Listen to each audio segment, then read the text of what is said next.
Le général Manuel Grigorian, hier héros national intouchable, aujourd'hui symbole de la corruption qui gangrène l'Arménie. Menait-elle une opération militaire? La perquisition mi-juin de sa propriété d'été relève d'un inventaire à la Prévert.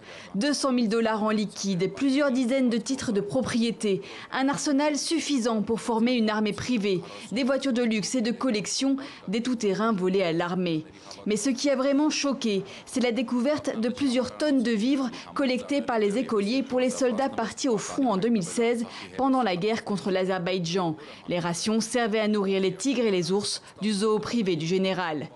À 61 ans, l'ancien héros de guerre, également député, est désormais sous les verrous en attendant son procès. De quoi soulager les habitants d'Echmiadzin où se trouve sa villa. Echmiadzin était rempli d'horreur et de peur. Tout le monde le savait, mais on ne pouvait pas dire un mot, parce que si on le faisait, votre famille ne se réveillait pas le lendemain matin. Et ce que les gens disent maintenant n'est que la partie visible de l'iceberg. Car la croisade anticorruption ne s'arrête pas là. C'était une promesse de l'opposant Nikol Pachinian, le journaliste et député devenu Premier ministre en mai après une révolution populaire pacifique, qui a fait tomber l'ancien président, accusé lui aussi de corruption. Depuis, chaque jour apporte son lot de scandales dans les écoles, les hôpitaux, les universités, l'armée, les ministères, avec pour conséquence une cascade de démissions en haut lieu.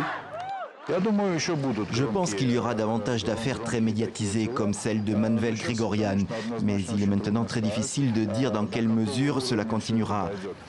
En à peine 2 mois de lutte contre la corruption et la fraude fiscale, l'État a recouvert près de 30 millions d'euros, soit 1% de son budget et plus de 10% de son déficit.